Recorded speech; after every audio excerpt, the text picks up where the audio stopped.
안녕하세요. 30대 후반 주부입니다. 저는 아들 하나, 딸 하나를 키우면서 남편과 네 식구 행복하게 살고 있어요. 요즘 큰 걱정이라면 아이들 교육이나 성장 발달 같은 것들이 걱정이랍니다. 별일 없이 사는 것 같은데 왜 사연을 쓰고 있나 궁금하시죠? 사람이 당장 먹고 살 문제가 해결되면 그 다음에는 어떻게 살아야 하나 고민을 하게 된다는 말이 있어요.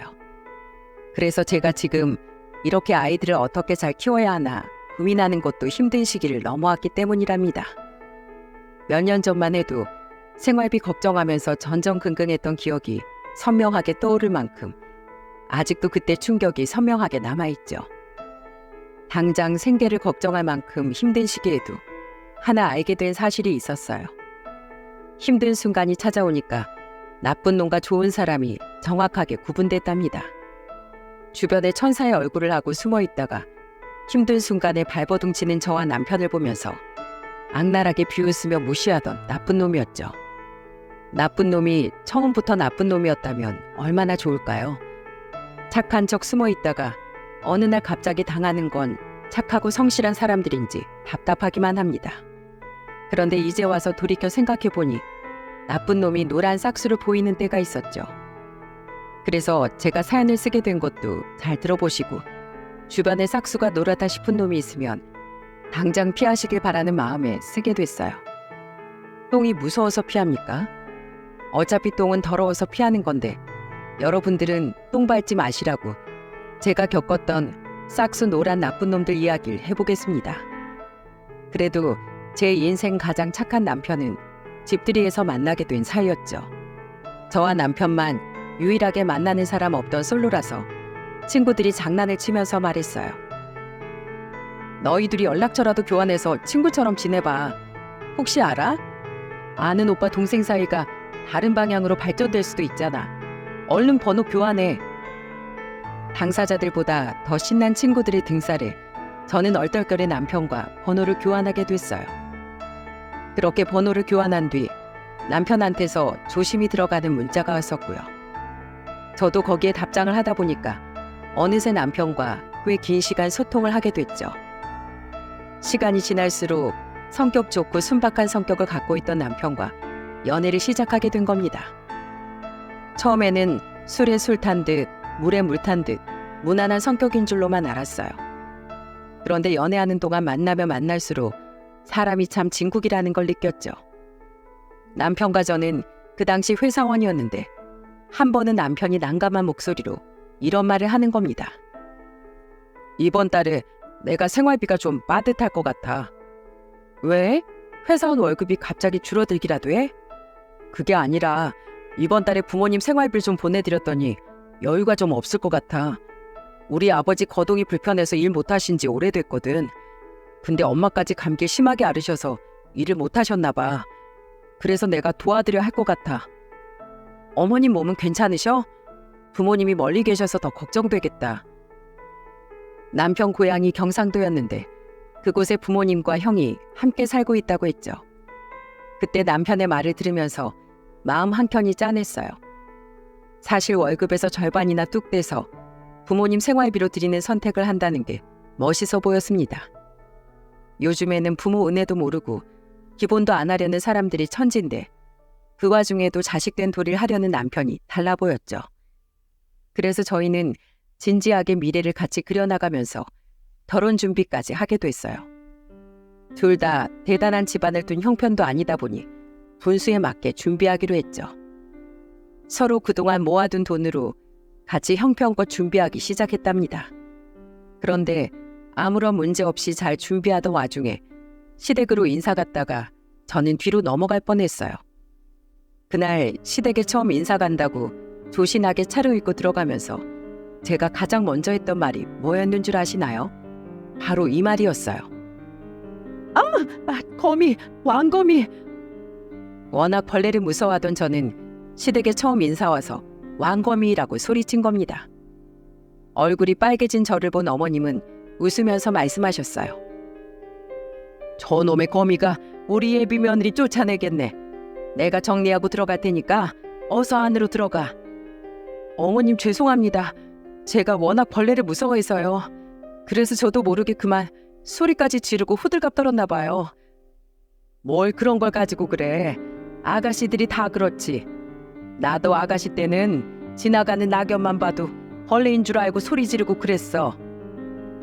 제가 미안한 목소리로 말하자 어머님은 장난스럽게 상황을 넘겨주셨어요. 그때 처음 가본 시댁은 정말 놀라움의 연속이었어요. 집안이 구석구석 너무 낡아 있었죠. 그런데 놀라운 건 시숙이었습니다. 그때 아버님은 거동이 불편하셔서 일을 할 수 없는 상태였고 어머님은 소일거리 하시다가 감기 때문에 일을 못할 상황이라면 시숙이 나가서 일해야 되는 거 아닌가요? 그런데 시숙은 어떻게 된 게 팔다리 성한 몸으로 흔한 아르바이트 하나도 안 하고 빌부터 살고 있더군요.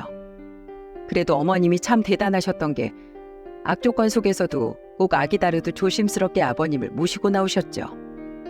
능숙한 손길을 보니까 지난 세월 동안 어머님이 아버님 곁에서 고생을 많이 하셨겠다 싶었어요. 그런데 그때 시숙도 옷을 걸쳐 입고 나오더니 철딱선이 없는 소리를 하면서 앉았습니다. 아버지도 예비 며느리 궁금해서 나왔어요? 그냥 방에서 나오지 마시라니까. 요즘 젊은 여자들 우리 집 같은 상황 다 알면 도망간다니까요. 어머님과 시숙이 한바탕 할 것 같았는데 그걸 지켜보는 아버님 표정이 굉장히 슬퍼 보였어요. 그래서 저는 그때 시숙이 보란 듯 사과를 깎아 아버님께 하나 건네드리면서 말했답니다. 아버님, 사과 한번 드셔보세요. 맛이 좋아요. 그래, 고맙다. 너도 먼 길 오느라 힘들었을 텐데 어서 먹어. 전 괜찮아요. 저 온다고 어머님 아버님이 더 신경 쓸 게 많으셨을 텐데요. 아버님 훌륭한 분이라고 오빠한테 말 많이 들었어요. 그래서 꼭 한번 뵙고 싶었는데 이렇게 인사드릴 수 있어서 정말 영광이에요. 제가 아버님께 사과를 드리면서 말을 걸자 시숙은 깜짝 놀란 표정이었죠. 아버님도 제가 살갑게 다가가자 놀라신 것 같았어요. 그때 제 말에 아버님은 당황한 목소리로 말씀하셨습니다. 내가 힘들 게 뭐 있어. 나 때문에 괜히 가족들이 고생이지. 아버님, 저도 다 들었어요. 수년 전에 일하시다가 사고로 다치셨다면서요. 큰 수술까지 받으시고 얼마나 힘드셨겠어요. 정말 고생 많으셨어요. 놀다가 다친 것도 아닌데 왜 아버님이 죄송한 표정을 지으세요? 진짜 죄송할 사람은 따로 있는 것 같은데요. 제가 아버님께 이렇게 말하자 대뜸 시숙이 뭐라고 했는 줄 아십니까? 뭐야? 지금 나 들으라고 하는 소리야? 제가요? 그럴 리가요. 근데 왜 화를 내세요? 전 아버님이 가족들 위해서 일하시다가 다치신 게 너무 마음 아파서 그런 건데요. 그러자 옆에 있던 어머님이 배를 잡고 웃으면서 말하셨어요. 아이고, 우리 집에 똑순이 같은 며느리가 왔네. 여보, 우리 둘째가 사람 보는 눈은 당신 닮았나 봐요. 사람 보는 안목이 좋아서 이렇게 참한 며느리 데려왔잖아요. 아, 그러게나 말이야. 옛날 당신처럼 현명하고 강단 있고 참 보기 좋네.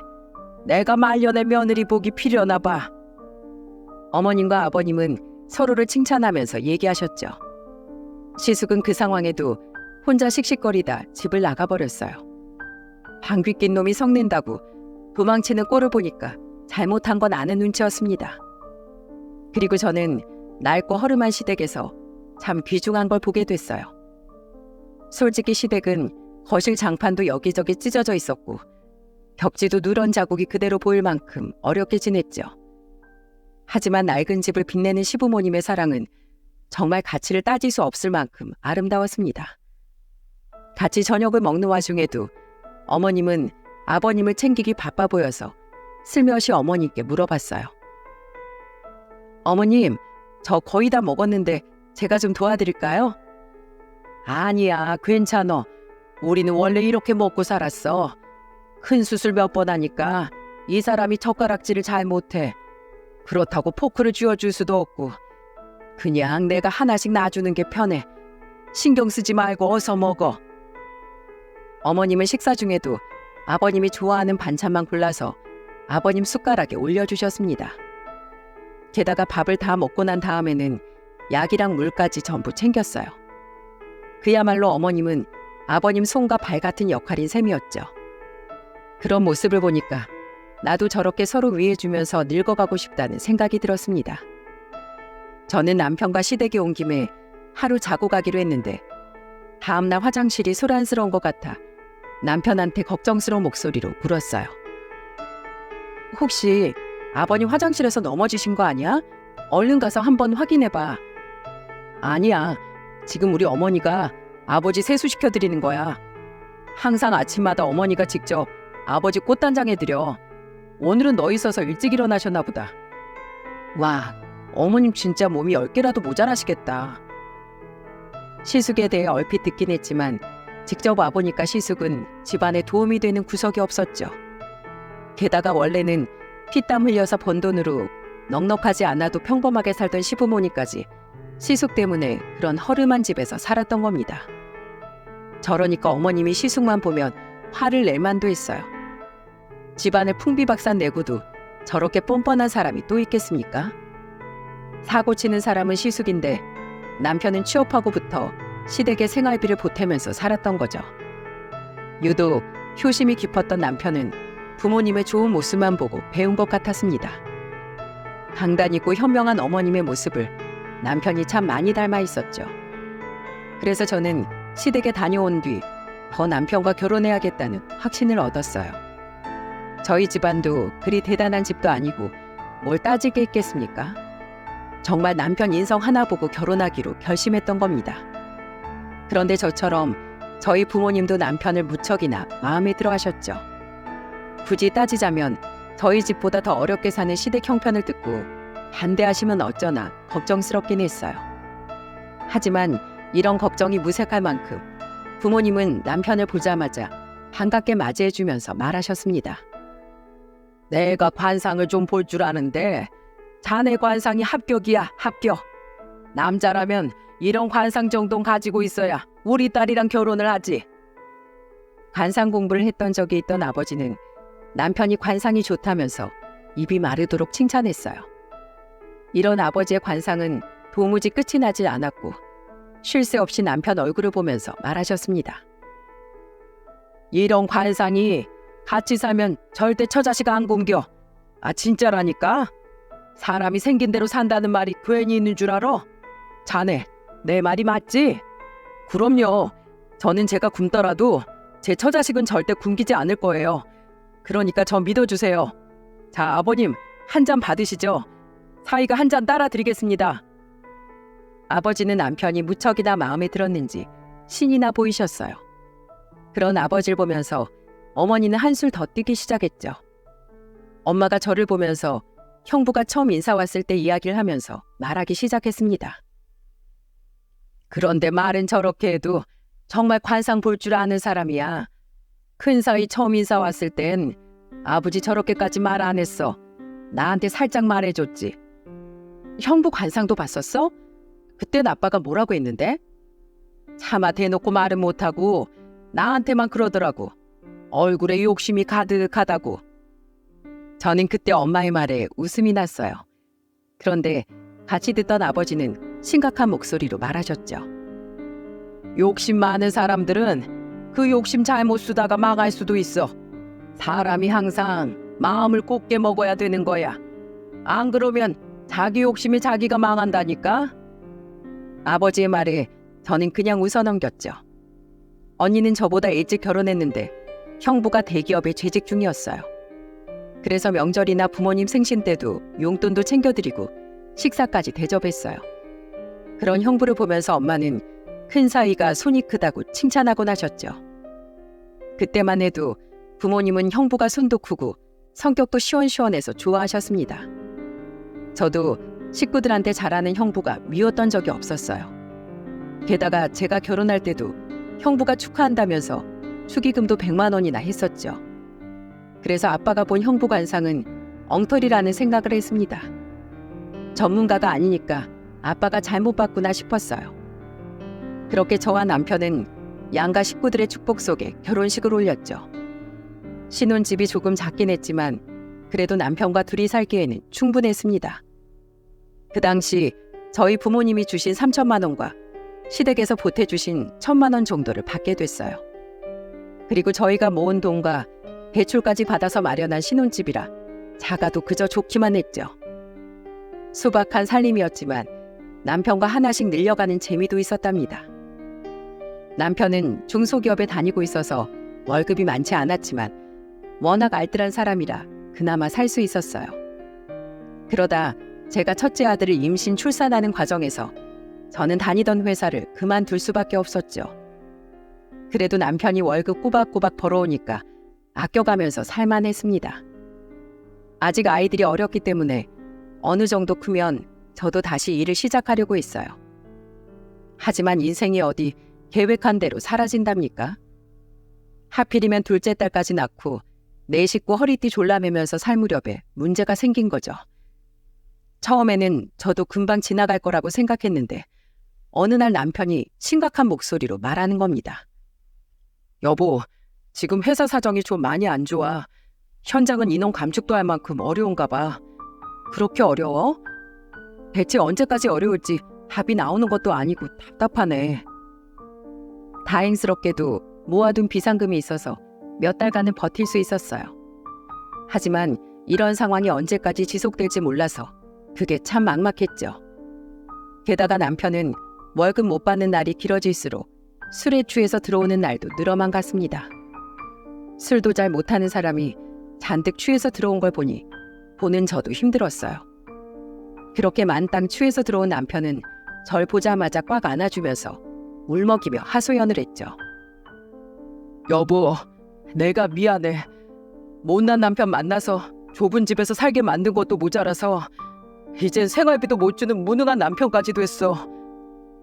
어디서 이렇게 술을 마셨어? 내가 술 좀 마시지 말라고 했지.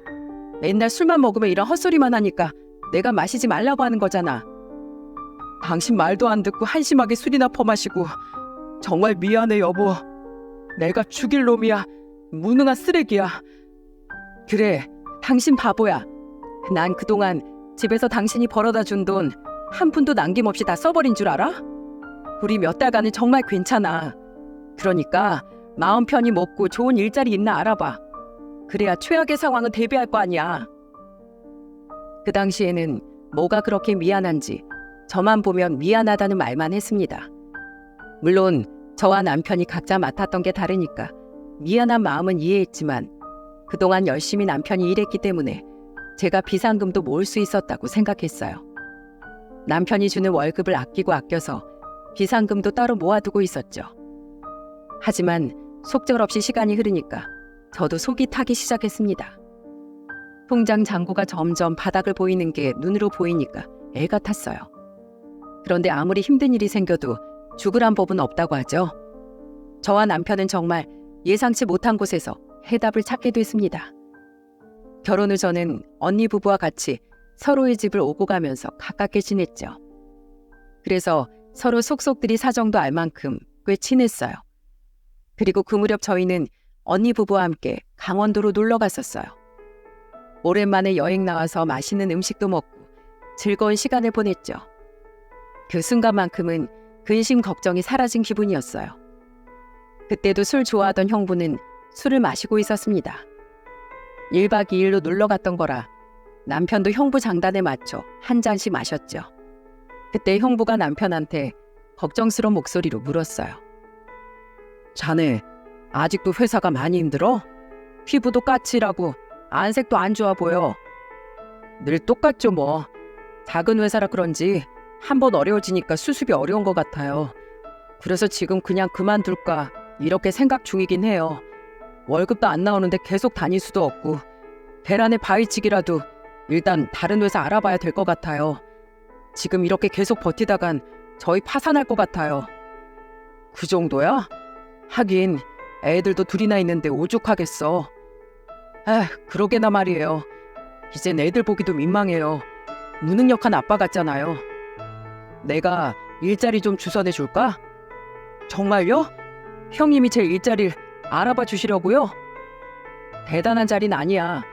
나도 우리 회사 본사까진 꽂아줄 힘은 없어. 근데 내가 관리하는 하청업체 중에 한 곳이 직원을 채용하고 있더라고. 그래서 거기에 자네를 추천하려고 하는데 어때?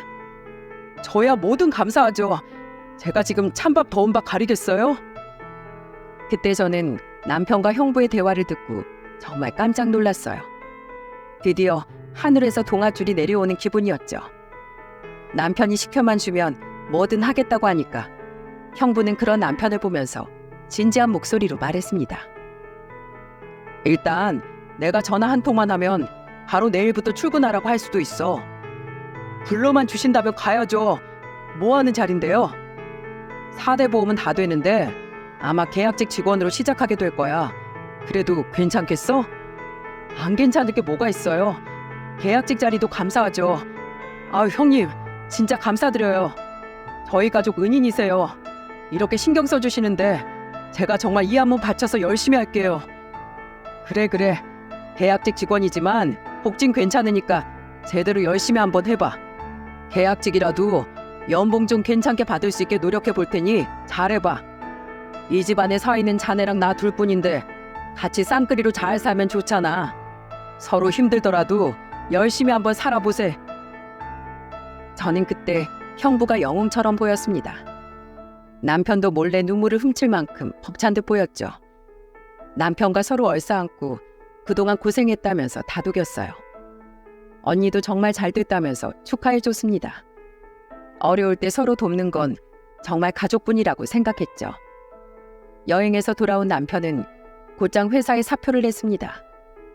한 가지 아쉬운 게 있다면 그동안 밀린 월급을 제대로 못 받았다는 거였어요.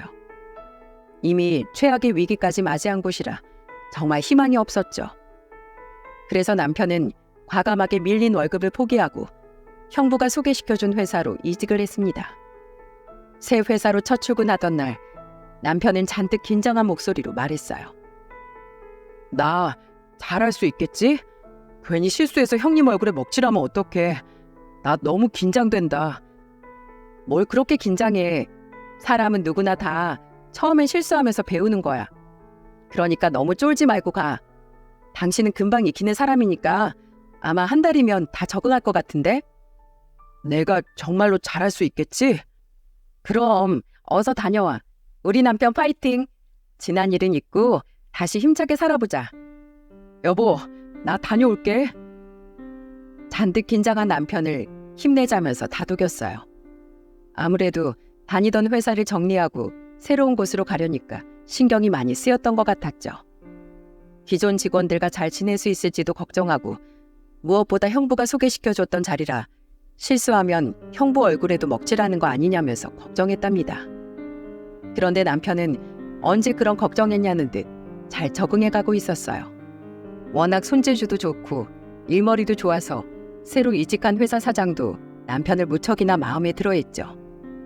그렇게 언제 잘릴지 모르는 계약직으로 시작했던 일을 어느새 2년이나 하고 있었던 겁니다. 그리고 남편은 회사를 다니던 중에 정규직으로 당당하게 이름을 올리기도 했어요. 그만큼 남편이 회사에서 열심히 일했고 회사에 솔선수범하면서 기여하는 바가 컸기 때문에 가능했죠. 그리고 남편이 다니던 회사 사장은 2년쯤 다녔을 때 저희 집까지 오기도 했습니다. 아무래도 작은 회사라 그런지 이름만 사장이지 직원들과 가족처럼 지냈던 곳이었어요. 남편이 회사 사장님을 모시고 집에 오기로 한 날, 저는 밥상에 술상까지 완벽하게 준비했죠. 처음 본 남편 회사 사장은 절 보자마자 반갑게 인사했습니다. 안녕하세요. 직원 민철이 집에 밥 한 끼 얻어먹으러 왔습니다. 재수씨 안녕하세요. 저 민철이 다니고 있는 회사 사장이에요.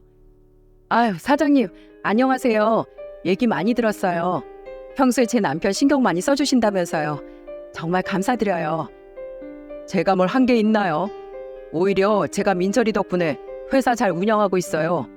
이것도 다 인연 아니겠습니까?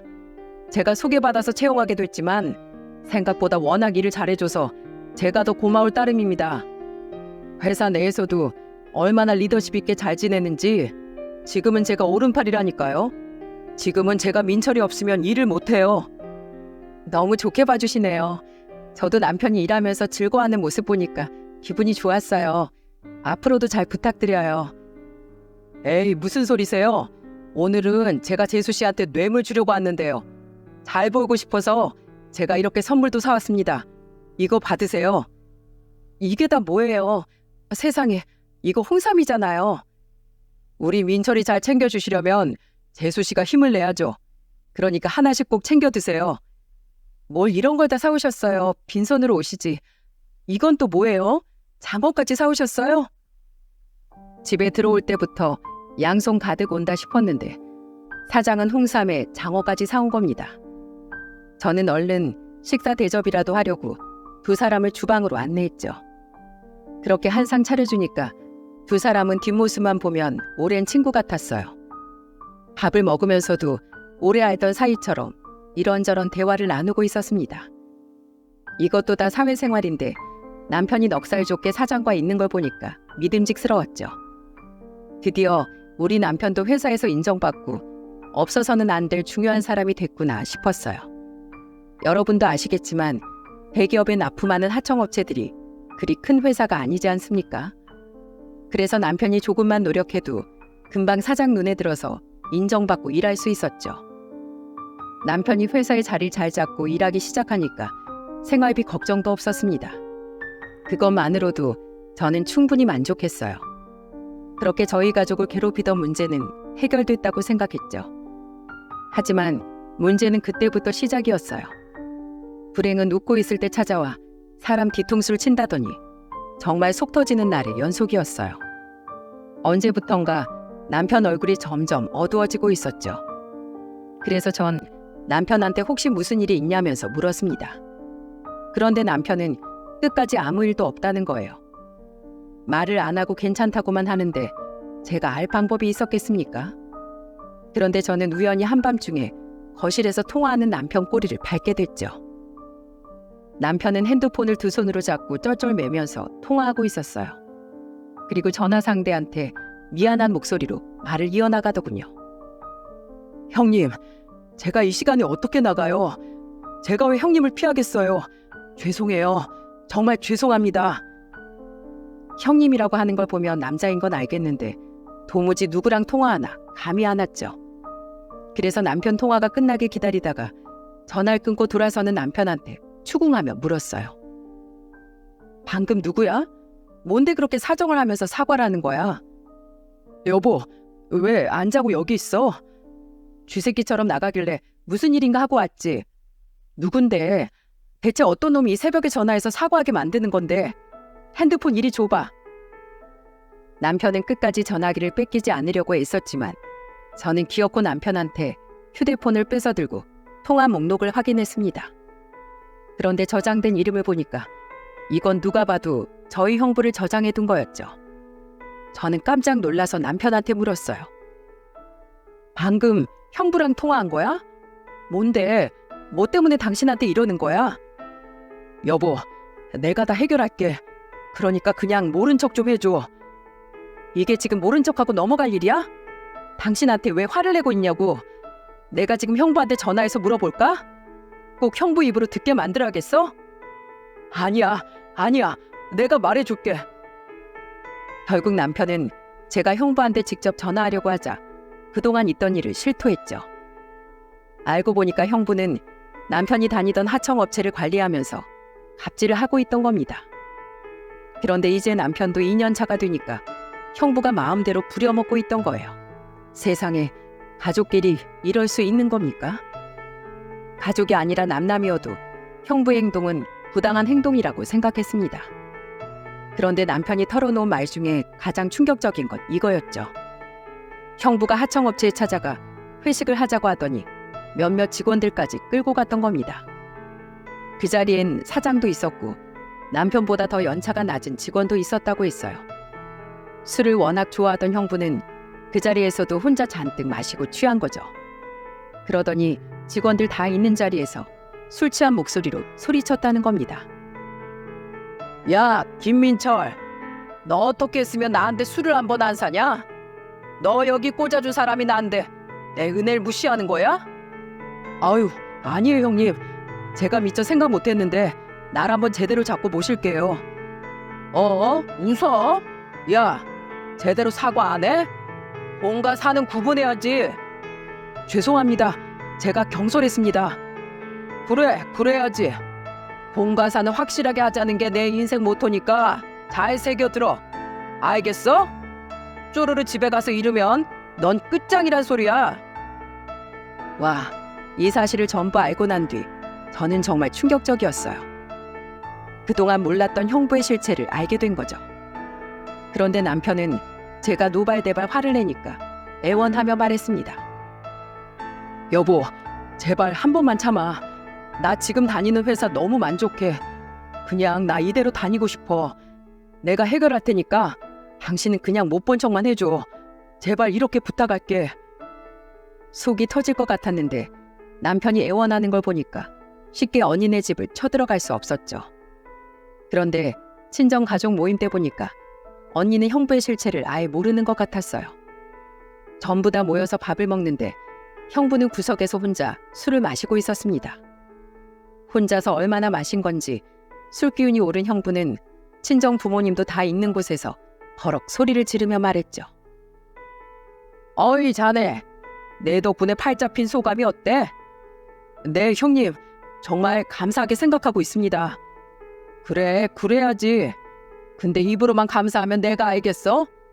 물건이나 돈으로 보답해야 정성이 느껴지는 거지. 입만 살아서 고맙다고 하면 누가 그 진심을 알아? 형님, 취하셨는데 나중에 제가 따로 챙겨드릴게요. 다음에 따로 얘기해요. 에이씨, 이렇게 또 구렁이 담 넘어가듯 빠져나가려고 하네. 정신 상태가 왜 그래? 그러니까 하청업체나 다니고 있지. 에휴.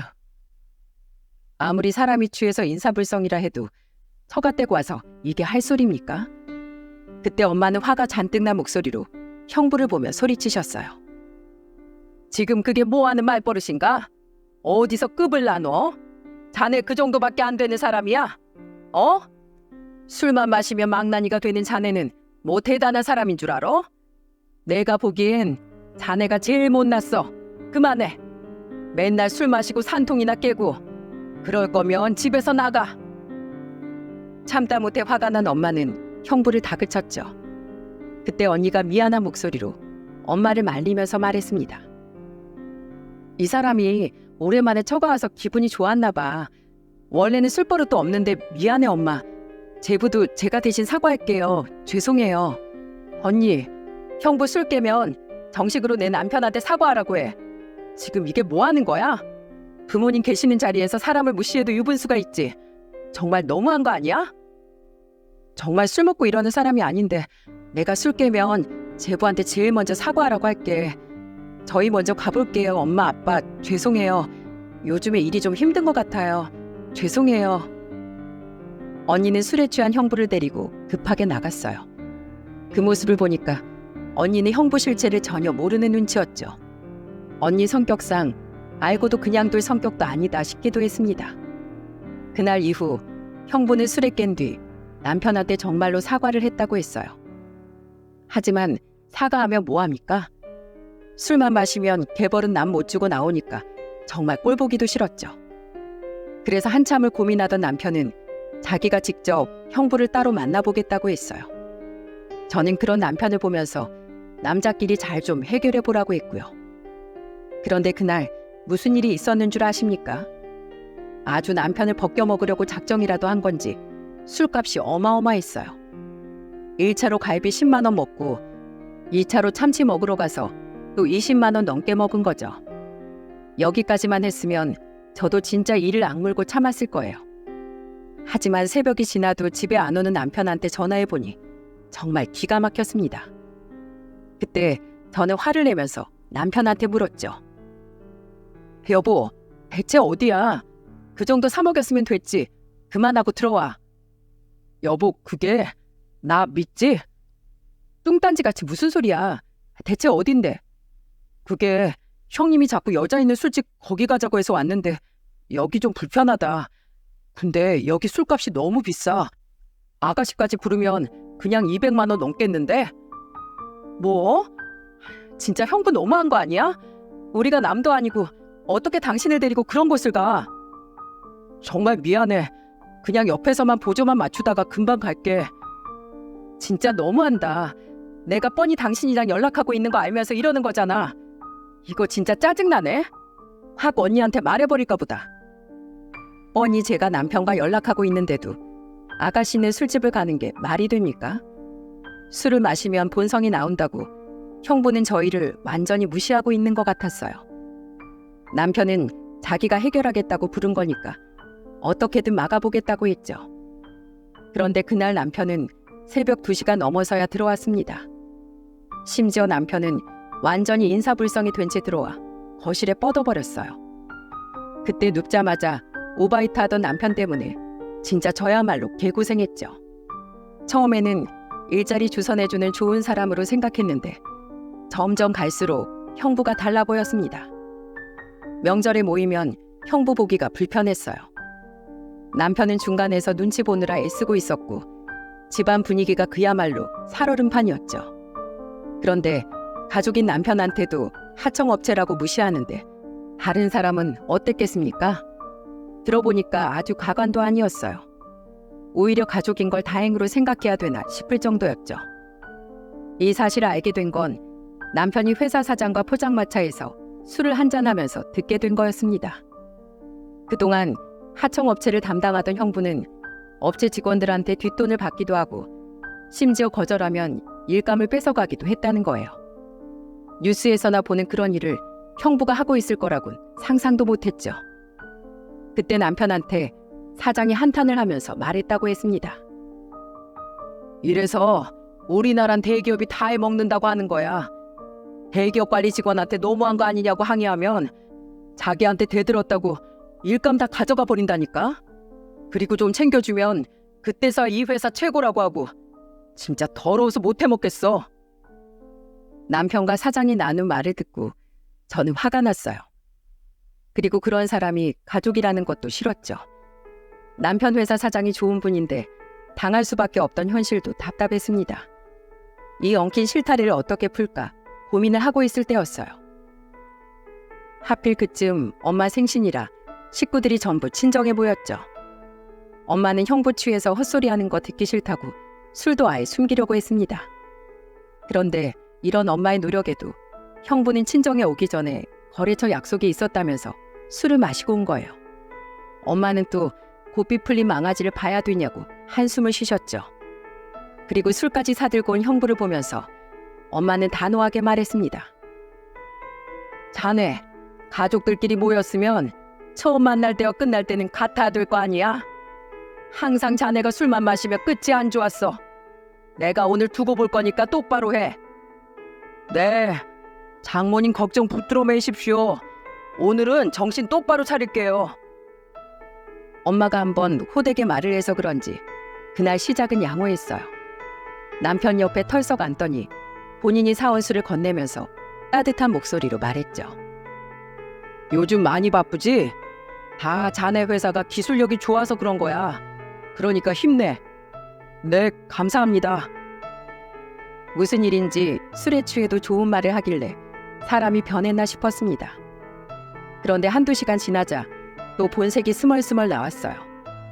점점 목소리가 커지던 형부는 또다시 선을 넘는 발언을 하면서 남편한테 자꾸 시비 걸듯 말했죠. 야야, 자 한잔해. 우리 불쌍한 놈, 언제까지 그런 작은 회사에서 계약직 사원할래? 남자가 배포가 없어? 나처럼 대기업은 다녀야 마누라도 귀가 사는 거야. 요즘은 아빠 회사 이름이 애들 사이에서도 레벨이 갈린다니까. 자네 출세하고 싶어? 그럼요. 저도 나름대로 하고 있어요. 뭘 하고 있는데? 대기업 문턱 넘는 게 어디 쉬운 줄 알아? 출세하고 싶으면 날 잘 따라야지. 내 명령은 무조건 복종. 알겠어? 자, 어디 잘 알아들었나 한번 볼까? 그래, 저기 내 구두 있지? 가서 좀 닦아봐. 네? 가서 내 구두 좀 닦아보라고. 출세하기 싫어? 계속 그렇게 살 거야? 나 대기업 과장이야. 내가 못할 게 있을 것 같아? 내가 이렇게 만들어준다니까? 대기업 직원이 무슨 벼슬이라도 됩니까? 저는 그래도 형부 술 취한 헛소리를 남편이 무시할 줄 알았어요. 그런데 남편이 딱 일어서더니 정말 신발장으로 가서 신발을 수건으로 닦는 게 아니겠습니까? 그걸 보니까 저는 더 이상 참지 못하고 남편을 향해 소리쳤습니다. 당신 미쳤어? 지금 뭐 하는 거야? 그걸 왜 닫고 있어? 저는 남편이 들고 있던 수건을 빼서 던져버렸어요. 그리고 진짜 열이 잔뜩 오른 저는 형부한테 소리치면서 말했습니다. 형부, 미쳤어요? 감히 내 남편한테 이런 일을 시켜요? 언젠 가족이라면서요. 언젠 잘 지내보자면서요. 근데 이게 대체 뭐 하는 짓이에요? 아이, 난 그냥 내 동생 같으니까. 술에 취해서 횡설수설하는 걸 보니 정말 한 대 치고 싶었죠. 그런데 그때 지켜보던 엄마가 형부의 뒤통수를 치면서 호통을 쳤어요. 장모 말을 무시해도 유분수지. 내가 아까 처음부터 분위기 깨면 진짜 안 참는다고 했지. 이게 네 생일이야? 내 생일이지 이 자식아. 네가 뭐라고 둘째 사위를 무시해? 야, 대기업 네가 만들었냐? 어? 엄마는 급기야 형부 머리채를 잡고 흔들었습니다. 술에 취했던 형부는 엄마의 매운 손맛에 정신이 차려졌는지 힘겨운 소리를 내며 소리쳤죠. 장모님, 왜 이러세요 장모님? 저 머리 빠져요. 일로 와. 아직도 입이 살아있네. 그때 잠깐 가게에 갔던 언니는 난리가 난 거실을 보자마자 엄마의 형부를 뜯어 말렸어요. 그리고 정말 답답하다는 듯 형부 등을 내려치며 말했습니다. 진짜 언제까지 이렇게 살 거야? 당신 나와. 진짜 내가 못 살아 진짜. 결국 언니는 강제로 형부를 끌고 나갔죠. 그날 엄마 생신을 기념해서 모인 날은 초토화가 됐어요. 저는 상처받았을 남편을 안아주면서 위로했습니다. 남편은 고여있던 눈물을 닦았죠. 얼마나 마음이 아팠을지 제가 다 미안했어요. 그런데 그날 이후 상황은 완전히 역전돼 버렸죠. 바로 남편 회사 사장님이 총대를 메고 형부가 관리하는 하청업체 비리를 익명으로 폭로한 겁니다. 처가에 다녀온 남편이 기죽은 채 다니다가 모든 걸 알게 된 사장님이 이대로 안 되겠다 싶었는지 잘못된 걸 바로 잡겠다고 나선 거예요. 그동안 형부한테 당했던 여러 업체가 모여서 그동안 당했던 걸 증거까지 첨부해서 익명으로 대기업 관리팀에 신고를 한 겁니다. 그동안 일감 끊길까봐 못했지만 이대로 평생 살 수 없으니까 모두 용기를 낸 거죠. 결국 형부는 회사에서 내부 조사까지 받았어요. 결국 그동안의 모든 비리가 탄로난 형부는 경찰 조사까지 받게 됐습니다. 회사에서도 해고된 형부는 끝까지 억울하다면서 이렇게 소리쳤다고 했죠. 왜 나만 해고되냐고. 내 선배들도 다 이렇게 했다니까. 내가 다 위에 보고 배운 거야. 끝까지 변명으로 일관하는 걸 보니까 반성의 기미가 안 보였어요. 물론 잘못 가르친 선배들도 잘못한 거지만 잘못된 건 중간에서 바로 잡아야 되지 않겠습니까? 한다고 다 따라한 것도 죄라고 생각했죠. 그리고 대기업 측에서는 그동안 부당한 대우로 피해를 본 여러 하청업체에 손해배상까지 해줬습니다. 이렇게 모든 게 해결되는 사이 형부는 고소까지 당해서 6개월 실형 선고까지 받았어요. 아주 나락으로 제대로 떨어진 거죠. 역시 인생은 인과응보였고 죄를 지으면 벌을 받는다는 옛말은 정확한 말이었습니다. 형부가 잃은 건 회사뿐만이 아니었어요. 언니는 모든 실체를 알게 되자 그동안 쌓인 것들까지 더 이상 못 참겠다면서 이혼을 선언했습니다. 결국 대기업 다닌다고 유세 떨다가 직장도 잃고 가정도 잃은 나쁜 놈의 최후를 맞이한 거죠. 언니는 이혼 후 엄마한테 고개를 숙이면서 미안한 목소리로 말했어요. 엄마, 죄송해요. 잘 됐어. 뭐가 죄송해? 우리 딸은 그런 놈한테 과분해. 아주 잘했어. 부모님은 언니를 그저 안아주셨죠. 남편은 그 모습을 보고 다짐하듯 말했어요. 제가 못난 사위지만 아들 역할 잘하겠습니다. 식구들 눈에 눈물 흐리지 않게 노력할게요. 아버지는 그런 남편을 안아주면서 등을 두드려 주셨죠. 지금처럼만 하라면서 응원해주고 격려해 주셨답니다. 그 후 하청업체 관리 직원도 바뀌고 남편과 회사 사장은 지금까지도 일하고 있어요. 어느덧 남편은 7년째 일하고 있죠. 큰애가 초등학교에 입학하고 둘째도 건강해서 사람 사는 것 같습니다. 1년에 서너 번은 경상도로 가서 자연 체험을 즐기면서 살고 있어요. 자연에서 뛰노는 걸 무척 좋아하죠. 시부모님도 웃으시는 걸 보면 제 마음이 편하네요. 혹시나 악연으로 고생하는 분들이 있다면 제 사연이 귀감이 됐으면 좋겠습니다. 결국 나쁜 놈은 벌을 받게 되더라고요. 저도 종교는 없지만 이런 걸 보면 착하게 살아야겠다 싶습니다. 여러분들은 좋은 분들과 행복하시길 바랄게요.